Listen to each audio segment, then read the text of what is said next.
வணக்கம். இன்னைக்கு வாமனாவில் நடிகர் திலகம் நினைவு தினத்தை முன்னிட்டு சிறிய காணொளி அவருக்காக காணிக்கையாக சமர்ப்பிக்கப்படுகிறது. நேரமின்மையின் பொருட்டு ஒரே ஒரு திரைப்படத்தை பற்றியும் அந்த ஒரு திரைப்படத்திலும் ஒரே ஒரு பாடலை பற்றியும் மட்டும்தான் இந்த காணொளியில் பார்க்க போகிறோம். ஊட்டி வரை உறவு அப்படின்னு ஒரு திரைப்படம். இந்த திரைப்படத்தை இயக்கியது இயக்குனர் ஸ்ரீதர். பொதுவாக அவங்க எல்லாருக்குமே தெரியும், இயக்குனர் ஸ்ரீதரோட படங்கள்லாம் காதல் திரைப்படமாக தான் இருக்கும். செல்வி ஜெயலலிதாவை முதல்ல அறிமுகப்படுத்தினது இயக்குனர் ஸ்ரீதர் தான். இந்த திரைப்படத்திலும் செல்வி ஜெயலலிதா தான் நடிக்கிறதா இருந்தது. அப்புறம் என்ன காரணம்னு தெரியல, செல்வி ஜெயலலிதாவுக்கு பதிலாக நடிகை கேஆர் விஜயாவை இயக்குனர் ஸ்ரீதர் தேர்ந்தெடுத்திருக்காரு. செல்வி ஜெயலலிதாவும் இந்த படத்தில் நடிக்கிறதுலேருந்து பின்வாங்கிட்டாங்க. அதற்கு பிறகு அவங்க இந்த கலாட்டா கல்யாணத்தில் தான் நடிகர் திலகத்தோட ஜோடி சேர்ந்தாங்க.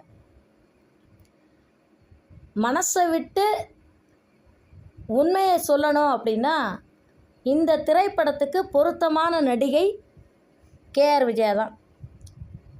அதுவும் குறிப்பாக பூ மாலையில் ஓர் மல்லிகை அப்படின்னு ஒரு பாட்டு.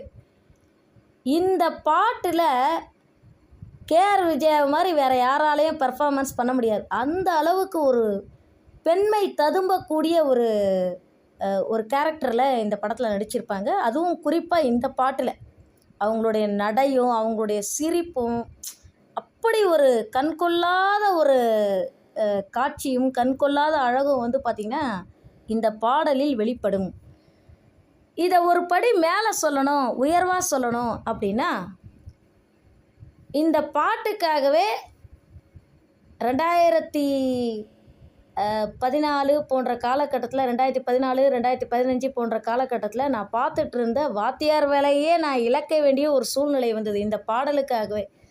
ஏன்னா தினந்தோறும் தனியார் தொலைக்காட்சியில் 2 சேனல் பாடல்கள் ஒளிபரப்பக்கூடிய தனியார் சேனல்களில் இந்த பாட்டு எப்படியாவது வந்துடும். அப்போ நான் ஆசிரியர் தொழிலுக்கு கிளம்பும்போது கரெக்டாக நான் போகிற நேரம் இந்த பாட்டை போட்டுருவாங்க. என்னால் இந்த பாட்டை பார்க்காமையும் போக முடியாது. அதுலேயே பார்த்திங்கன்னா எனக்கு காலதாமதம் ஆகிடும். கடைசியாக நான் வேலை பார்த்த பள்ளிக்கூடம் பார்த்திங்கன்னா ஒரு பிரபலமான ஒரு நடன ஆசிரியை பள்ளிக்கூடத்தில் தான் நான் கடைசியாக வேலை பார்த்தேன். அந்த பிரபலமான நடன ஆசிரியை யார் அப்படின்னு சொல்லிட்டு நான் சொல்ல விரும்பலை. அவங்க அந்த காலத்தில் ரொம்ப பாப்புலரானவங்க. அவங்களுடைய பள்ளிக்கூடத்தில் தான் நான் வேலை பார்த்தேன். தினந்தோறும் இந்த பாடலை கேட்டாலும் எனக்கு சலிப்பு தட்டவே இல்லை.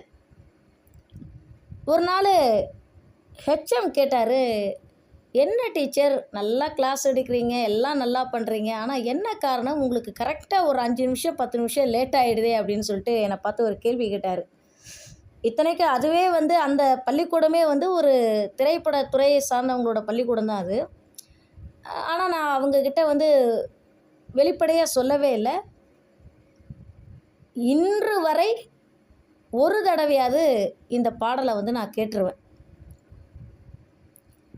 அதில் நடிகர் திலகத்தோட அழகை பற்றி பேசுகிறதா, அல்லது கேஆர் விஜயாவோட அழகை பற்றி பேசுகிறதா, அல்லது அந்த ஊட்டியில் எடுத்திருக்கக்கூடிய அந்த இயற்கை காட்சியை பற்றி பேசுகிறதா, அல்லது கவிஞர் கண்ணதாசனுடைய பாடல் வரிகளை பற்றி பேசுகிறதா, அதே நேரம் பார்த்திங்கன்னா இந்த திரைப்படத்தில் இந்த பாட்டுக்கு எம்எஸ் விஸ்வநாதன் மட்டும்தான் இசையமைச்சிருக்காரு, ராம்மூர்த்தி இல்லை. ஒருவேளை அந்த காலகட்டத்தில் எம்எஸ் விஸ்வநாதனுக்கும் ராம்மூர்த்திக்கு இடையில் ஒரு மனக்கசப்பில் பிரிவு ஏற்பட்டிருக்கலாம். அதனால் எம்எஸ் விஸ்வநாதன் மட்டும்தான் இசையமைச்சிருக்காரு.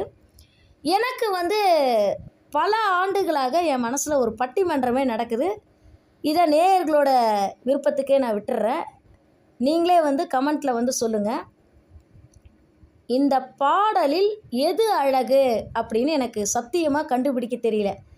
நடிகர் திலகம் ஒரு ஸ்டெப்பாக படிக்கட்டில் ஏறி வருவார் பார்த்திங்களா, அந்த ஸ்டைலை சொல்கிறதா, அல்லது ஒரு மாதிரி சின்ன ஒரு குன்று மாதிரி இருக்கும், அது மேலே நடிகை கேஆர் விஜயா உட்காந்துட்ருப்பாங்க, ஒரு மாதிரி சாஞ்சி அழகாக உட்காந்துட்ருப்பாங்க, ஒய்யாரமாக உட்காந்துட்ருப்பாங்க, அந்த அழகாக சொல்கிறதா, அவங்களுடைய அந்த நளினமான அந்த பெண்மை தன்மை வெளிப்படும். அதை சொல்கிறதா, அவங்க 2 பேரும் ஒரு இடத்துல வந்து என்ன சொல்கிறது, ஒரு ஒரு பூச்செடி ஒன்று இருக்கும், அந்த இடத்துல 2 பேரும் இப்படி திரும்பி நிற்பாங்க, அந்த அழகை சொல்கிறதா, அல்லது எம்எஸ் விஸ்வநாதனுடைய இசையை சொல்கிறதா, கண்ணதாசனுடைய பாடல் வரிகளை சொல்கிறதா, அல்லது அந்த கலர்ஃபுல் காட்சியை சொல்கிறதா அப்படின்றத சத்தியமாக யாராலையுமே ஜட்ஜ்மெண்ட் பண்ண முடியாது. அந்த அளவுக்கு வந்து பார்த்திங்கன்னா இதை விட இதுதான் பெஸ்ட்டு, இதை விட இதுதான் பெஸ்ட்டு அப்படின்னு நம்மளால் கணிக்கவே முடியாது. இன்று வரை ஒரு முறையாவது இந்த பாட்டை வந்து நான் கேட்காம இருக்கிறதில்ல. எப்போயெல்லாம் எனக்கு வந்து மனசுக்கு ஒரு மாதிரி இதுவாக இருக்கோ அப்போயெல்லாம் நான் போயிட்டு கேட்கக்கூடிய பாடல் எது அப்படின்னு சொல்லி கேட்டிங்கன்னா இந்த திரைப்பட பாடல் தான். சில பேருக்கு சலிப்பு தொட்டு இல்லையா, அடடா எத்தனை தடவை நாம் இந்த பாட்டை கேட்டோம் அப்படின்ட்டு, அந்த மாதிரி சலிப்பே என்னுடைய வாழ்நாள் முழுவதும் வராத ஒரு பாட்டு எது அப்படின்னு சொல்லி கேட்டிங்கன்னா பூ மாலையில் ஓர் மல்லிகை இங்கு நான் தான் தேன் என்றது இந்த பாட்டு தான். இன்றைக்கி நேரமின்மையால் இன்றைக்கி நடிகர் திலகத்துக்காக ஒரு காணொளி போடணும் அப்படிங்கிறதுனால இந்த ஒரு பாடலை பற்றி மட்டும் பேசியிருக்கிறேன். நன்றி, வணக்கம்.